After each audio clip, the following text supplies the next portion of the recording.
Two old friends meet again, or in older faces.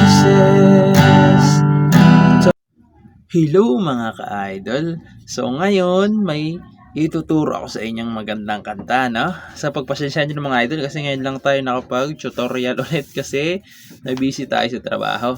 So itong kanta pa lang ituturo ko ngayon sa inyo ay yung Maybe This Time by Sarah Geronimo. So madali lang naman to mga ka-idol, meron lang siyang isang pirasong bar chords lang, no? At alam ko naman kayang-kaya nyo yan. So dito muna tayo sa kanyang strumming pattern, okay? So yung strumming pattern natin is ganito lang. Dalawang down lang hanggang matapos na yung kanta, okay? Dalawang down lang. Okay, so ganun lang yung strumming pattern natin, no? So proceed na tayo doon sa kanyang whole verse. So yung whole verse niya rito mga ka-idol, C. Ayan yung C, first, second string, fourth string, tsaka fifth string, C. Tapos E minor, yung E minor, fourth string lang, tsaka fifth string. Tapos ito yung sinasabi kong isang pirasong bar chord F. Yung F nakabar sa first fret, sa second naman, third string, sa fourth naman, fifth string, tsaka fourth string. Ayan. F. Tapos pupunta kayo ng G.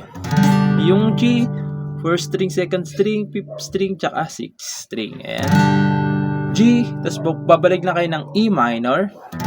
Tapos pupunta kayo ng A minor naman. Yung A minor naman, second string, fourth string, tsaka third string. A minor, tapos pupunta kayo ng D minor. Yung D minor, ito siya. First string, third string to, second string to. Ayan, D minor. Tapos pupunta kayo ng G. Okay? Pagkatapos nyan, babalik lang kayo ng C, E minor. Tapos pupunta naman kayo ng D minor. Tapos G, E minor ulit, A minor naman, tapos D minor, tapos E minor ulit, tapos F, tapos G. Okay? So, yung mga chords na yung mga ka-idol, hanggang matapos na yung kanta, yan lang yung chords niya, no? Sa verse. Okay? Sa verse pala, sa verse. Kasi inisa ko na lang yung kanyang verse 1 tsaka verse 2 kasi dalawang, ano lang naman siya. Inisa ko na lang para hindi kayo mahirapan, no? So, sasampulan ko ng kanta para mas maintindihan nyo, no? So, sasampulan ko kayo. Pagpasensyahan nyo na kung hindi ko masyadong kabisado yung lyrics nito. So, ganito siya kapag kinantahan.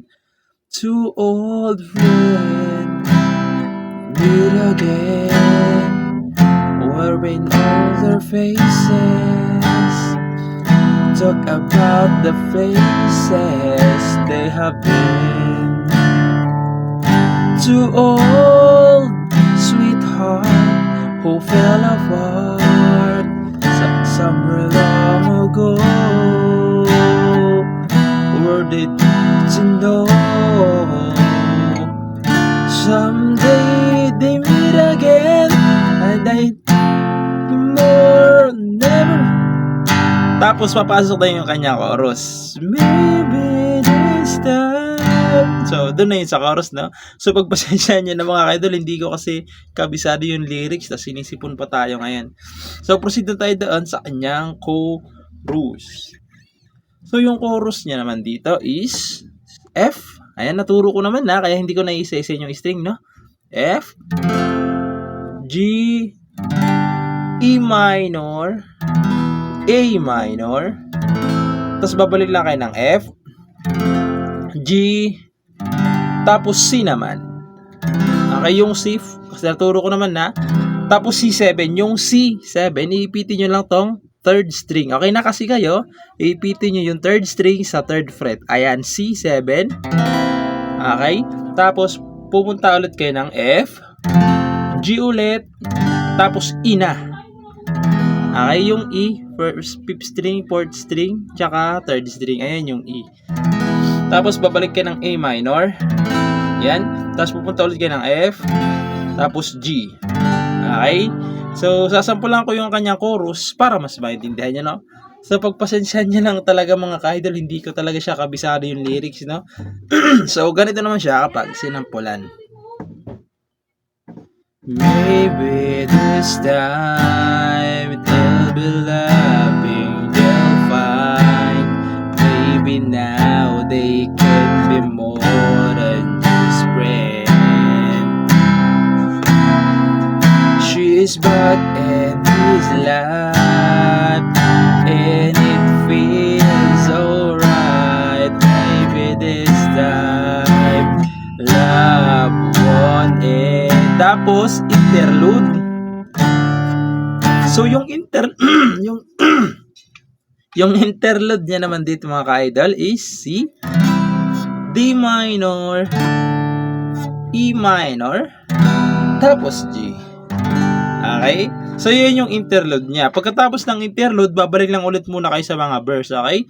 Pagdating doon sa pagtapos niyo sa mga verse, pupunta naman kayo ng bridge doon sa part na na na na na na na na na na la la la la, doon na yun sa bridge, no? So proceed naman tayo doon sa kanyang bridge. So yung bridge niya rito mga ka-idol is F, G, E minor, A minor, D minor, E minor, F, tapos G. Okay, so anuhan ko lang, matutugtugin ko lang kasi hindi ko talaga kabisado yung lyrics niya. So ganito naman siya kapag sa bridge. Na na na na na la na na na na la la la la la la la la la na na na na na na na na na na na na. Tapos babalik lang kayo doon sa chorus, okay? Na na na na. So babalik lang ulit kayo doon sa chorus. So ayun lang, sana nagustuhan niyo mga ka-idol, no? Pagpasensyahan niyo na kung medyo hindi maganda yung pagturo ko ngayon. So ayun lang.